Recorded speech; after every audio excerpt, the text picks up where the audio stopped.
I'm Didi West, and this is Broken Limelight. And I have a guest today. This is Richard Humphrey. He's one of the hosts of the podcast Development Hell. Richard, thank you for being here with us today. Hi, how's it going? Good, good. Can you tell us a little bit about your podcast? Yeah, so Development Hell is a media history podcast. It just sort of goes into movies or books or video games or anything really in the hard road it takes to get there. We go on a lot of tangents. It's really fun though. We do things like Peter Jackson's King Kong. We just recorded one on Too Human. We just recorded one on the Conor McGregor and Khabib UFC fights and the background drama on those. So we've got a lot of interesting stuff. So check it out sometime. Yeah, I listened to a couple episodes and it's awesome. It's three of you, right? And are you all comedians? Yeah, so it's me, Kyle Anderson, the guy who also made that Crystalia documentary. Oh yeah, your listeners probably all watched it, right? Yeah, I think I uploaded it on the Broken Limelight Facebook, but if I didn't, I'm going to do it again. It's a documentary about Crystalia and all the allegations against him about sexual assault, and it's fascinating. So yeah, I'm gonna spoiler alert. That's the tip of the iceberg on a crazy man. Anyway, I'm sorry. Continue. So that was Kyle Anderson that did that? Yeah, Kyle Anderson did that. So yeah, it's me, Kyle, and Spike, and we just sort of rotate every week who as the person who takes you through the story of something that was hard to make. Amazing. Yeah, it's super entertaining. Thank you. All right. So like I said, Richard is kind of the one who challenged my whole beliefs on O.J. Simpson and whether or not he committed the murders. And that's not to say that he's innocent. It's just, there's a lot of doubts, honestly. I mean, it goes to show why it wasn't easy for the jury. I think the biggest takeaway anyone can ever have about O.J. Simpson, and probably the correct one, is that O.J. Simpson probably did it, but he also might not have. Yeah, and I think another takeaway is that LAPD didn't just fumble this case; they kind of ruined the justice system. We ended up not being able to trust them altogether. So, and every problem with the justice system, we just put a Band-Aid over a bullet wound, you know. And so now this justice system is just filled with holes like Swiss cheese. Sure. All right, so this is part 3 of our coverage of O.J. Simpson and the murders of Nicole Brown. In the murders of Nicole Brown and Ron Goldman. I wanted to do one more episode to talk about all of the theories surrounding this case and try to better understand if he is definitely the killer or if it could possibly be anybody else. So I want to talk about the theories. We've talked about all the facts, and I want to talk about what people believe in general, if not O.J. Simpson. Because realistically, if we consider the fact that he wasn't criminally charged, it's still an open case. I mean, it's technically cold at that point, right? Absolutely. So why aren't we looking for the killer? It's that whole thing where sometimes cops feel like they have all the clues that points at one person anyway. So why do the work to prove that it couldn't have been anybody else? Why do more paperwork? Yeah, and that's pretty much what happened here. They were like, we have our guy. And there's a bajillion Law and Order episodes about how that's wrong. You're right. Another thing that we were talking about, you and I, was that when it's OJ, how could he possibly have a fair trial? What exactly is a jury of your peers at that level? I mean, I like to think about it like this. Rich people live in a world we don't live in the first place. Once you reach the $5 million cap, you become a person in a different level of existence that has different rules, morals, and sort of ethics in general. And the only time the Venn diagram crosses now is consequence. And that's something that, is really exploding with what everything happened with the Me Too movement and everything. It's just, that's when consequence became well aware and the Venn diagram became real. But before that, all of it really is that rich people can do things behind closed doors and in front of and with doors wide open, and it wouldn't matter because they're rich and that world is different. And that was proven through a lot of the theories on OJ and the stuff that was put through testimony too, of how police handled the fact that they were on an OJ call versus if it was anybody else's, you know? It's like you treat famous people different because that's the world they live in, and that's where the possibilities of everybody else that could have done this whole thing live in is the mentality of rich people world, not the mentality of real people world. 100%. You're absolutely right. So there are a couple things that I didn't touch on in part 1 and 2, and I was hoping that you and I would bring them up. So one of them, I talked a lot about the racial tensions at the time and how people all of a sudden went easy on OJ. But one thing that I didn't really talk about, I didn't even really think about it until I talked to you, Richard, was that the police were also really terrified that everybody was going to riot if they took down another black guy right in front of them. Yeah, it's they were afraid of that. There was, and that's why a lot of and I think the defense knew that, like OJ's team knew that too. So they weaponized the idea of, hey, if the media thinks OJ did it and that weaponizes it, we can weaponize the idea of what media is in general, play it to our side because of the way the police would be afraid of anything happening. I agree. And so it's on all sides at that point, but also when you talk about what the media was doing at the time and with Marsha Clark, they were painting her as a bitch too. Like it was sexist and racist media at the same time, you know? Yeah, absolutely. They were like feeding off of like tabloid shit. What the audience was gonna react to. And I mean, that's probably what the O.J. Simpson trial's biggest impact on media is it made news admit that we just want the crazy shit. Yeah, we wanted the scandal. Yeah, like we don't want like a lot of the fluff pieces anymore. Like we want every scandal and we want them reported, and like paparazzis became worse after this. Yeah. And like everything became worse after this. Like we wouldn't have known every detail of a case that should have been private between Johnny Depp and Amber Heard if it wasn't for an OJ trial. Yeah, that's a really good point. And it's like, I mean, it's compelling that camera footage inside a courtroom is disgustingly boring and the world was gripped watching this shit, you know? Sure. And it's because that's the theater of it all. And the theater of it all is everyone who wanted OJ to go to prison for it felt like they were disappointed in the movie they saw. Yeah. It's like they wanted their sports team to win, but then they lose at the end, you know, and they're like, oh, damn it. And then some people are like, that's just life. It's how it happens in a regular courtroom. Yeah. One of the things that I want to talk about was an interview that I saw that OJ did where they asked him all these questions after he was acquitted, and he's kind of explaining himself. He was asked how he explains the blood trails from the house at Bundy to the Bronco to Rockingham. And one thing that I didn't really clarify before is these blood trails were actually just drops of blood. I mean, it was something like 6 drops at like a nosebleed's worth, right? Exactly. Like that's it could have been a paper cut, and it's the same amount of blood. It could have been whatever cut was on his hand that he never really explained. You know what I mean? So realistically, if he had butchered these 2 people in the way that you see in the crime scene photos, he would have been covered in blood. There would have been a lot more than just drops in his Bronco. And that's what he says. Which is like kind of a valid, obvious statement to it, you know? Yeah, I mean, unless he was wearing like a wetsuit. Yeah, he didn't look like Mark Wahlberg at the end of The Departed shooting Matt Damon in the head, right. You know? Like, it's... And they're saying that he left bloody footprints and stuff. You would think that he would have left blood on doorknobs, on his white rug. You know what I mean? How is it possible all they found were little drops here and there?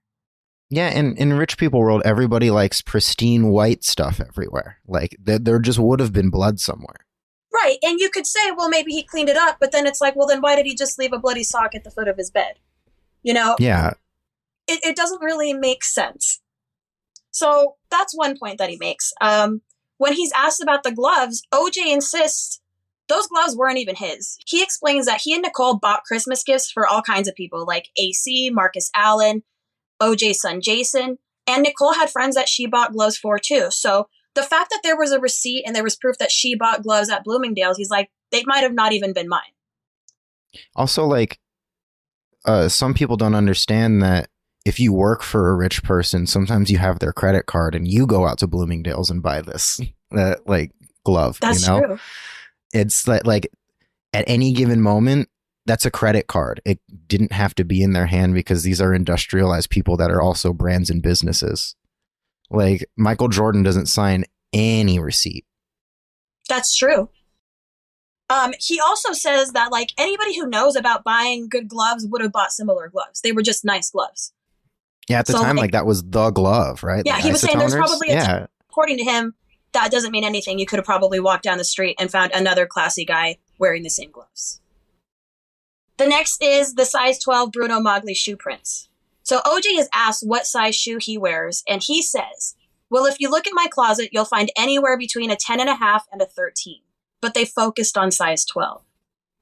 So he's asked, have you ever owned Bruno Magli shoes? And he explains that he can't even tell you what the name of the shoes he's currently wearing are. He has nearly 40 pairs of shoes and he has no idea what they're called. But he does say, I would never buy those ugly ass shoes.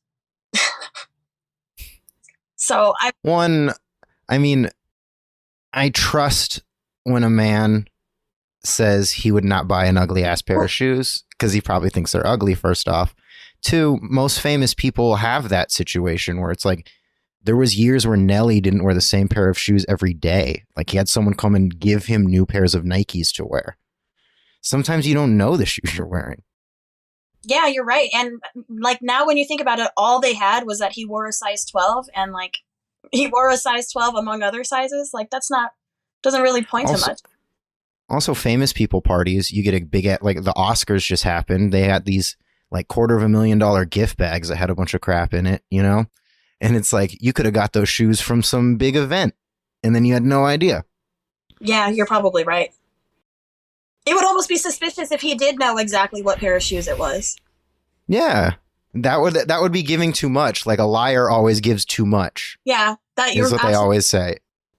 Okay, so then they asked him, who did Alan Park see walking on your driveway last night? Or that night?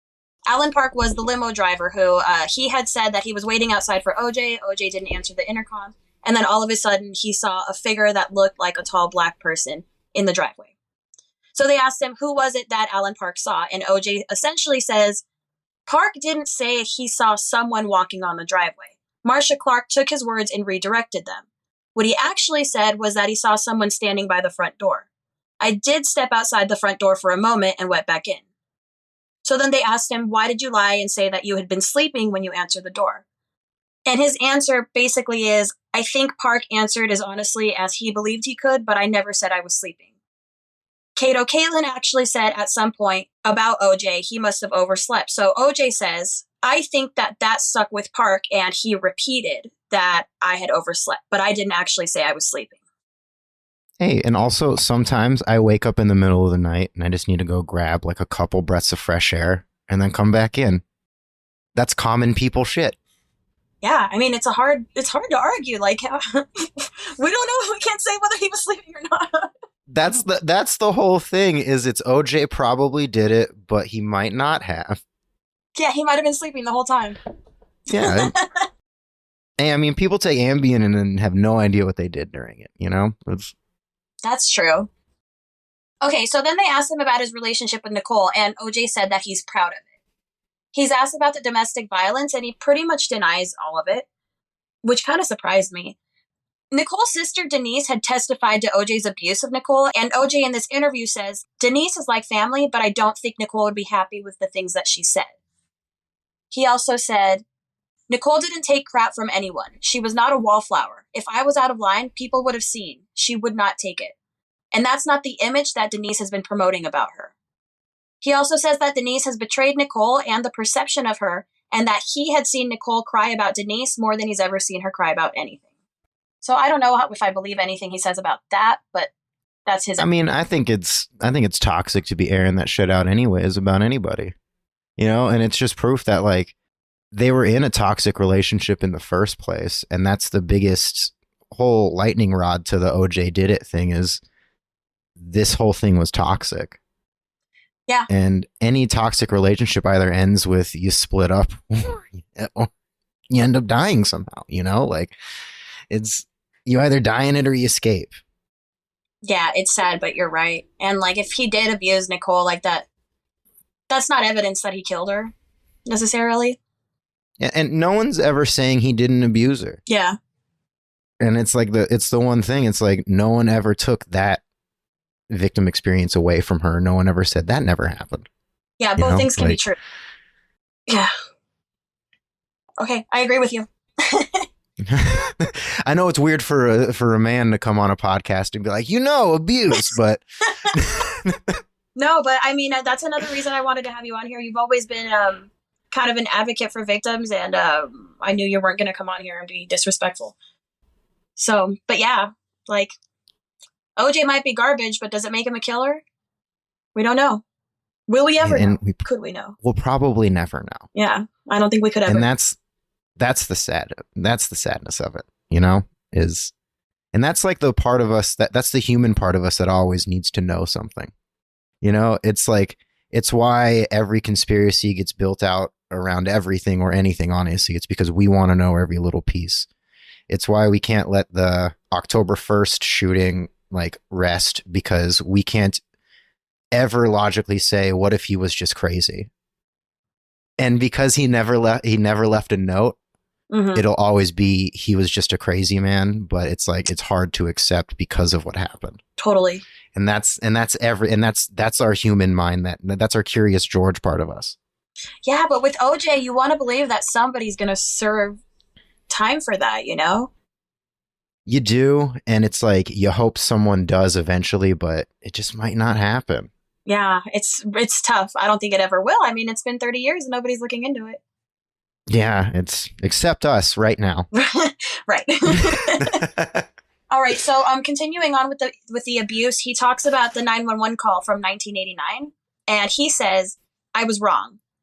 He explains that he locked Nicole out of his room and she got a key and went inside, and then he physically removed her. He explains, "I left some bruises. I'm a big guy. If I punch someone, they're going to swell up and you're going to know it. She put up a struggle."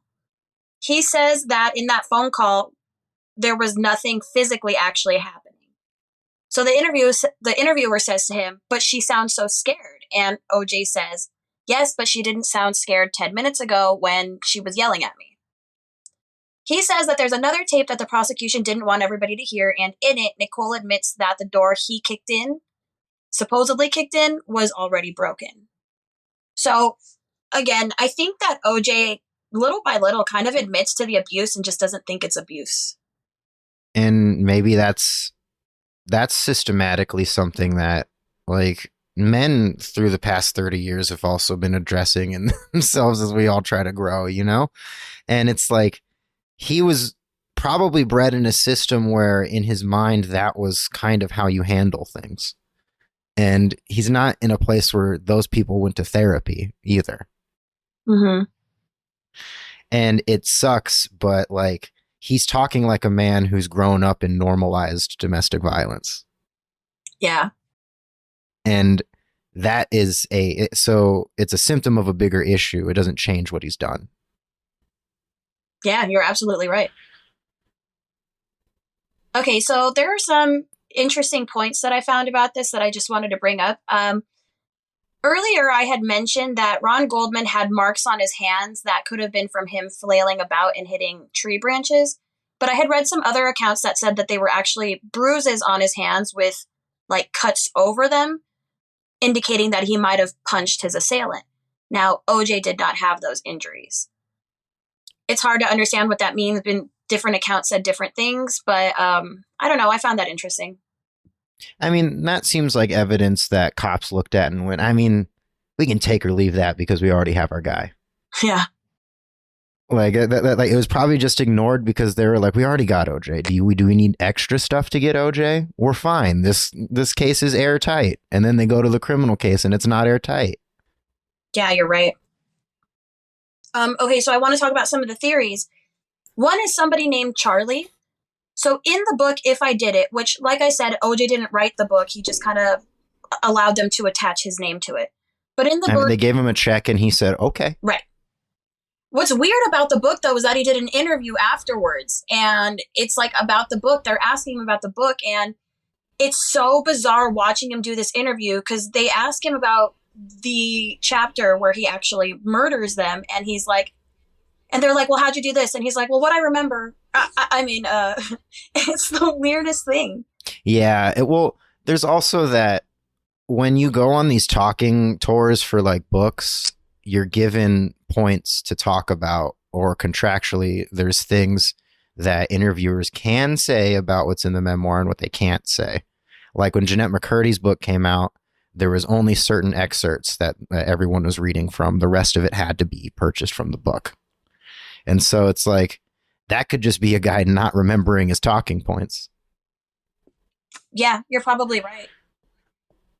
So in the book, he describes an accomplice who was a friend named Charlie. And from what everybody can gather, there's no like real Charlie, or nobody knows anybody named Charlie surrounding him. But in the book, this character named Charlie accompanied him to go scare the shit out of Nicole.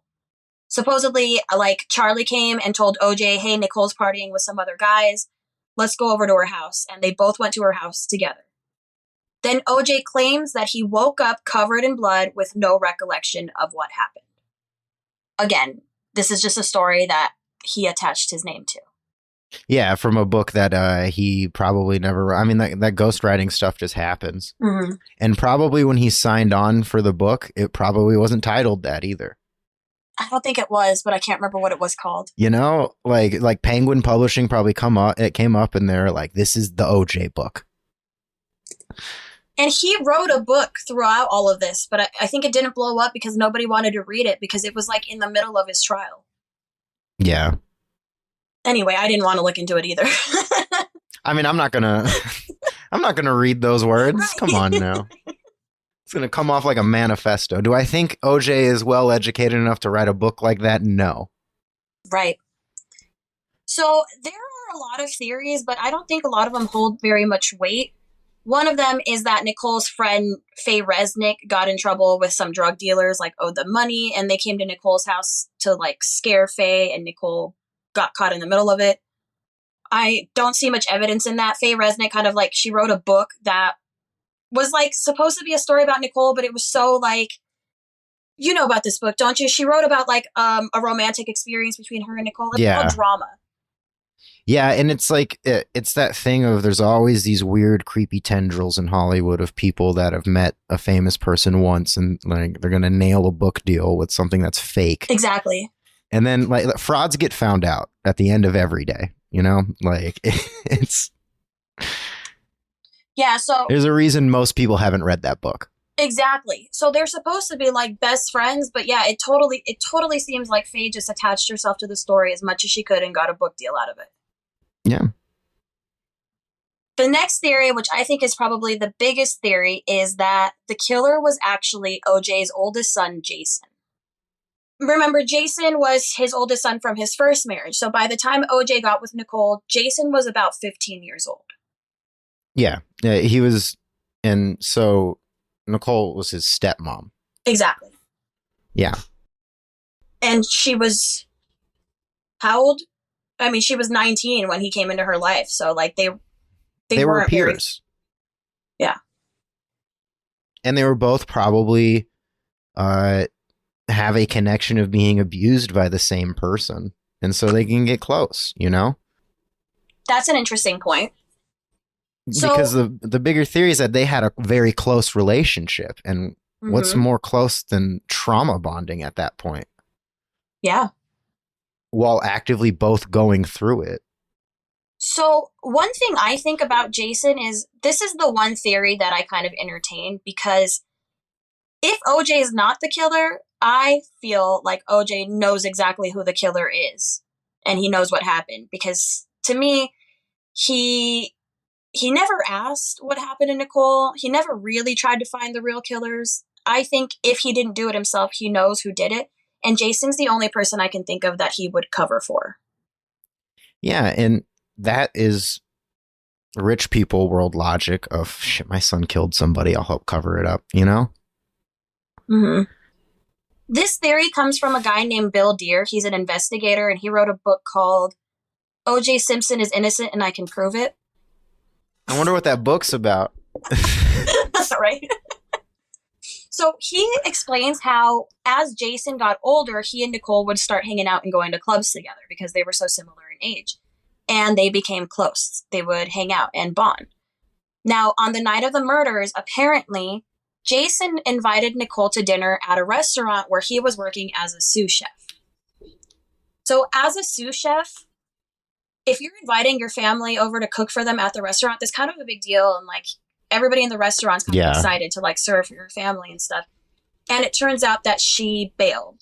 She ended up not showing up and she went to Mezzaluna instead. Now, on another note, Nicole had apparently told a few people that she had seen someone outside of her window stalking her in the bushes. Initially, she thought it was OJ, but upon second glance, she believed it might have been Jason. So, people have reason to believe that Jason might have been obsessed with Nicole too. Now, Jason was never looked into for this. He supposedly had an alibi for that night because he was at the restaurant serving dinner for like 200 people. What Bill Deere discovered was that the restaurant actually closed early that night. There was no 200 people. And his time card at work, they had like a digital time clock, but for some reason he didn't actually clock out. He hand wrote his time out. And then they discovered that there was nothing wrong with the time clock. He could have digitally clocked out. So it would seem like for some reason he was trying to falsify what time he actually clocked out. So what actually happened was he wasn't serving dinner. His girlfriend picked him up and drove him to his apartment. And according to Bill Deere, there's a gap in time where he could have gone and committed the murders before going back to his apartment. And I mean, I watched a little bit of the Bill Deere. There's a whole documentary on it. It's like an hour and a half. It's all on YouTube if you guys want to watch it. He puts his resume up as like pretty credible private investigator on this stuff. You know, it's not like he's just a guy. Because he was like, I don't have the power to arrest people or do any of that stuff. I'm just a private investigator, and like, I mean, it's more than the people who find the guy who fucked with cats in that one documentary, you know? Yeah, for sure. That was just like you and me. Yeah, that's just like, that's us figuring it out, you know? Like, yeah, literally Vegas, you know? And it's... So there's a couple of points that he makes in this. One was that Jason was actually in the military and he was trained in hand-to-hand combat. Another one was that Jason was taking a medication called Depakote, which is used for epilepsy, but it can also be prescribed to manage manic symptoms like bipolar mania. I mean, like in the military, like there's some PTSD probably there too, you know, like right. The military is not nice around that time or now. It's yeah, he left the military and came home to OJ. Yeah, it's right. So it seems that Jason did suffer from seizures as well as bouts of rage, and he had actually checked himself into like mental health clinics a couple of times to deal with his rage. Now, none of these things are really evidence. It's strong character evidence towards somebody. It means nothing, though, at the same time, you know? Exactly. It shows a guy with an anger issue who did more to try to fix it than his father was. Sounds like a guy that was willing to try to break a cycle. Like, I don't hear any of OJ's, like, attempts to go to anger management therapy or check himself in like that, you know? No, you're right. Okay, so I listened to this podcast called Real Crime Profile, and it was really interesting because the hosts of them were like, a couple of them were former FBI profilers. One of them was like the casting manager on Criminal Minds. Like, it was really interesting. So like, oh, like the consultant to make sure like accurately. Yeah, exactly. Yeah. One of them had like worked in Scotland Yard and stuff. Like, it was really interesting. And they had an interesting theory. So their theory is that there were multiple killers, and it possibly was Jason and OJ. So there'd have to be a lot more premeditation to the murder with that theory, and it's less of a crime of passion at that point. Like if they're Yes and both doing no. it? Yes and no. Because they're speculating that maybe one of them premeditated it and the other one stumbled upon it and helped the other out. Or Jason committed the murder and OJ came and cleaned it up. So, Which, what are you going to do for your son? and to that point, not just did he want to protect his son, but in this podcast, they described that OJ might have actually felt like he failed his son. For one, if he was actually still with Marguerite when he started dating Nicole, Jason could see it as if Nicole tore that family apart, or OJ let it fall apart. Also, when Jason was like 8 years old, his baby sister died when she fell into the pool. As it turns out, Jason was put in charge of watching the baby when that happened. So that could carry a lot of trauma. Yeah, like there's heavy PTSD probably with this kid. I mean, do I think maybe he had a weird anger issue and his dad said, "You're going to the military"? Probably, because that's what happened back then. You're absolutely right. And it's like, and then he figured out ways he could try to fix it and get away from it because he was in the military away from his dad for a while. Then he gets back into this system of abuse and it becomes toxic again. So, this former profiler, he says that he's a friend of Henry Lee, who was one of the criminologists in this case. Yeah, oh yeah, he's like William Bear's big thing too, right? About like he quotes him a lot in the documentary. Oh, his face is right here on my YouTube. Yeah, because it seems that Henry Lee had a lot of things to say that they never really listened to him about. And as a result, we never really heard about. Yeah, it's like, we don't need to hear from this guy. We have our guy. We don't need any more evidence. It's right. It's over and over again. I feel like it was just detectives saying that until the trial came along and their whole integrity was challenged. Exactly. So according to Jim, he was a friend of Lee's, and Lee told him that he believed there was more than one offender. But when he brought this up to the prosecution, they brushed it away and said, "We already have our guy." And they literally just were not interested in hearing anything more. And these are out of Henry Lee's mouth.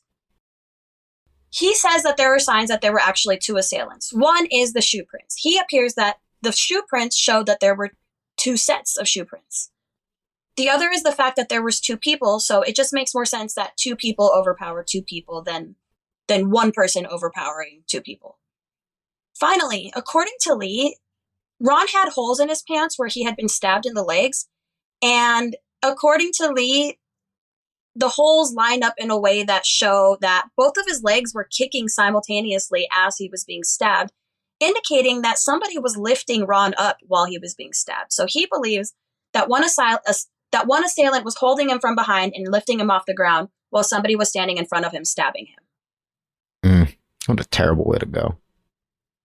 So if OJ did do this with somebody else, it would have had to be somebody that he completely trusted. And like really, who else? You could speculate AC Cowlings, which I think it would be weird if he went and did this Bronco chase after killing Nicole, and like if they went and did it together and then they got into Bronco together. I don't see that as very likely. Bottom line is that they never really looked into Jason, and he ultimately didn't have an alibi, and they never did look at his DNA or compare it at all. I remember when I first found out about the whole Jason stuff, I like jokingly posted on Facebook, OJ, what if OJ didn't do it, guys? And someone was like, he didn't. And then another person was like, he didn't. And I was like, what y'all mean? And so I looked into it and I was like, oh, Jason. Okay. And then I like turned to my mom. I went downstairs. I was like, hey, Mom, you just thought OJ did it, didn't you? She's like, yeah, he did. And I was like, what about Jason? And she goes, I don't even know who that is. And my mom like religiously followed the case and had no idea. That's how much that whole information was hidden. Yeah. Nobody ever talked about it. It's out of sight, out of mind, Yeah, dude. Did you entertain any of the stuff on Glenn Rogers? Oh, I was going to talk about it. So there is a theory that a serial killer did it. Yeah, he confessed to doing it to his brother. Mm-hmm. And then his brother went and told the cops, yeah, my brother said he killed Nicole Brown Simpson and Ron Goldman, that OJ hired him to do it. And this guy kept saying that in jail. And then actually knew Nicole at some point in life. Like they had actually hung out. They had hung out, and like his like modus operandi and like the other 4 people that this actual serial killer has killed fit the way he killed people. And do you remember what his motive would have been? He said OJ sort of that OJ like paid him to like kind of rough them up and scare them, but that you might have to kill the bitch was the quote that he said OJ gave him. Damn. To rough her up, and that if there was a weird fight that you might have to kill somebody. And it's like that. I mean, it was years later, so nobody wanted to ever care, you know? One of the things that I believe I read about him was that he had admitted to a lot of murders and then recanted some. Yeah, like that he was in connection with like all these other ones. But there's like that one, the timeline fits for he was there.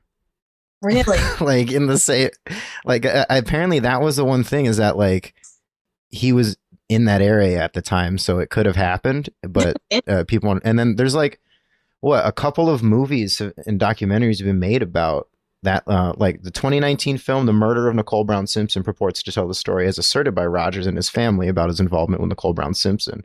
Rogers is portrayed by Nick Stahl, who was in the 3rd Terminator as John Connor, and Mina Suvari playing Nicole Brown Simpson.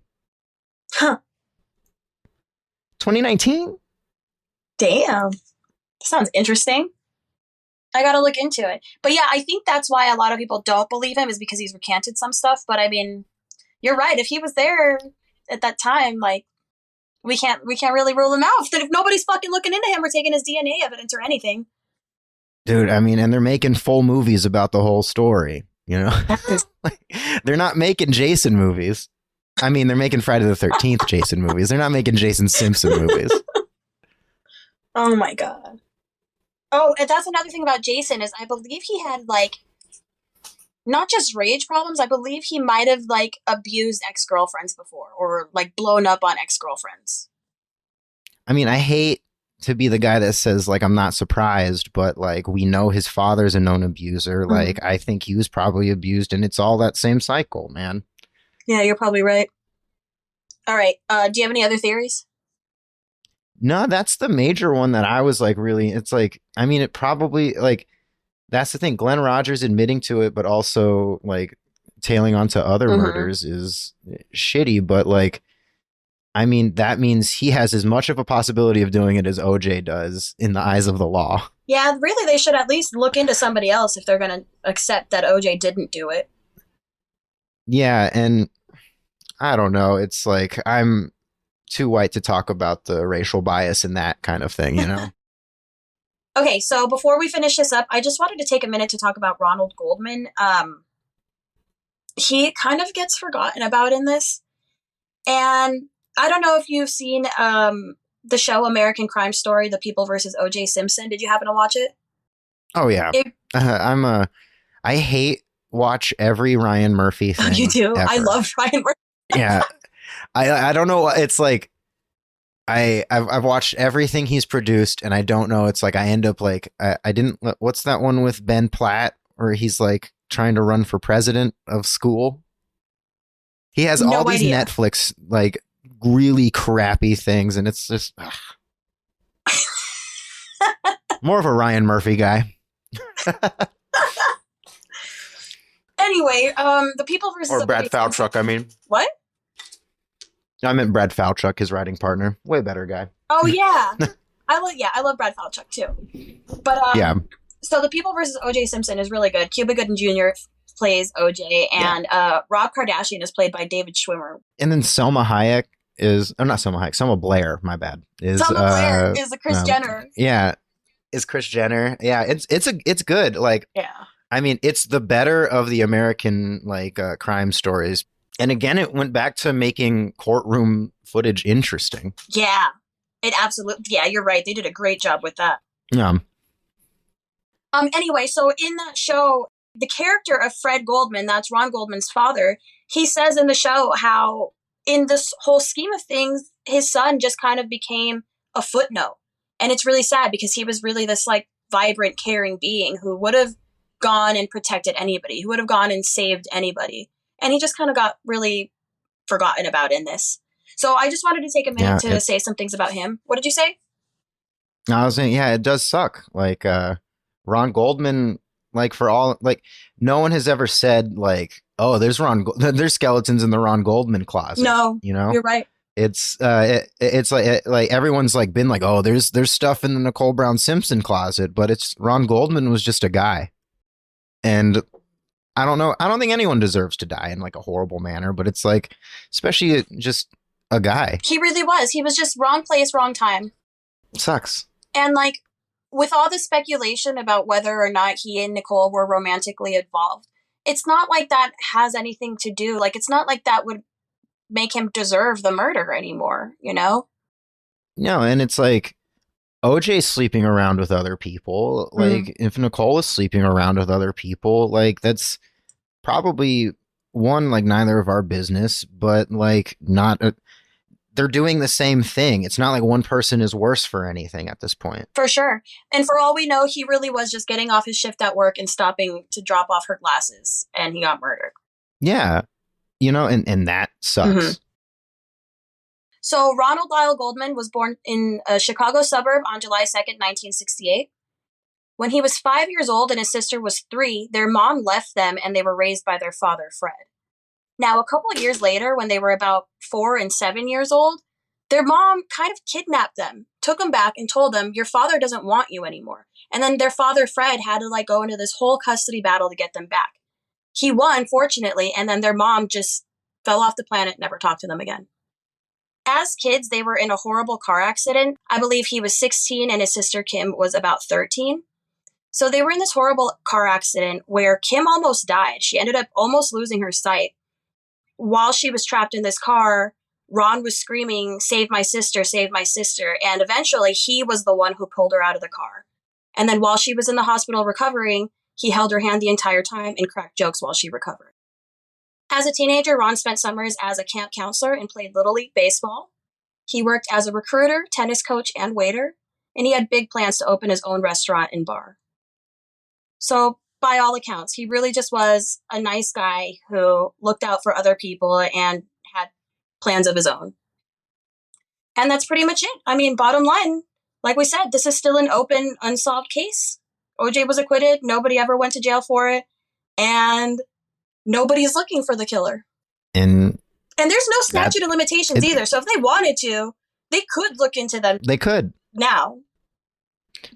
Jason's still alive. And isn't Glenn Rogers too? Yeah. I believe so. Yeah, I think Glenn Rogers might Here, I have his, yeah, he's 60. His birthday is July 15th. What a good birthday gift we could have if we could, get him for this murder. He's also known as the cross-country killer and the Casanova killer. Come on now, guys. Yeah. Could he's already sentenced to death. He's appealed it a bunch of times. Yeah, so that's pretty much it. If I left anything out, it's only because this was so fucking much to research, you guys. You have no idea. So these are some of my sources. The book Raging Heart by Sheila Weller. The book The Run of His Life by Jeffrey Toobin. A few podcasts, You're Wrong About, Last Podcast on the Left, True Crime Obsessed, and Real Crime Profile. And then, like I said, I discovered that OJ was living like right here in my neighborhood, literally like 3 miles away from me. And like, we've all shopped at the same Costco as OJ I posted Simpson. on Facebook, like, you guys know that he's still in Vegas? And everybody was like, yeah, I saw him at the smoke shop. I saw him at the bar. I see him all the time. I was like, what the fuck? Like I looked it up. He lives like literally 3 miles from me. He was when he like first like moved to Vegas, he was just like drinking at the Cosmo, and people like came up and he was like signing autographs and stuff and being really nice about it because he was like kind of focused on just like, I'm just gonna drink. Well, I'm sure he doesn't want to rage out now. Yeah, exactly. But they kicked him out of the casino, stating that he was like causing a huge scene, and he like sued them, saying that they just kicked him out because he's OJ. Oh my God. Yeah, one of my friends said that they saw him at a bar and he brought everybody around and some people were like really irked by it, like they didn't want to take his drinks. Honestly, you got O.J. Simpson and John Wayne Bobbitt running around Vegas. John Wayne Bobbitt's the here guy too? got his, yeah. Jeez, I'm so behind. And so who do you want to buy you a drink, guys? Oh my God. Come on. I don't want to be the next little blonde girl they get mad at. All right, well, that's everything. Thank you so much, Richard, for being here. Again, guys, don't forget to check out his podcast, Development Hell. Is there anything else you want to say? No, I mean, like, you covered it. Yeah, please check out Development Hell wherever podcasts are available. There's 2 other podcasts called Development Hell that we're currently in a fake war with. So make sure you go to the right one with the devil face on it, and you'll be good. For sure. All right, so you know what? I'm gonna go ahead and tag you guys too. I'll try to link it in the show notes. And if worst case is worse, go to brokenlimelight.com and I'll put like a really easy to find link on there. All right. Awesome. Thank you so much, Richard. Thank you. All right, I'll talk to you later, bud. Don't forget to check out brokenlimelight.com for a transcript of this episode, along with videos, pictures, and links to all my sources. You can find Broken Limelight on Facebook or find me, Didi West, on Facebook, Instagram, TikTok, or YouTube. If you have any questions or suggestions for future cases, feel free to reach out to me at ddwest@brokenlimelight.com. Until next time, bye.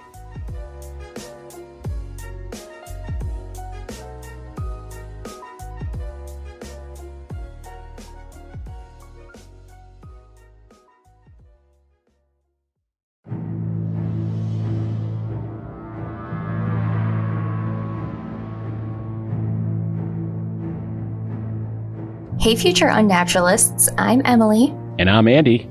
And we are the hosts of Unnatural, a true crime podcast. Each week, we'll dive into some of the most unnerving crimes that this unnatural world has to offer. Listen for Unnatural on Apple Podcasts, Spotify, or wherever you get your podcasts. And remember, make good choices. And don't get got. Bye.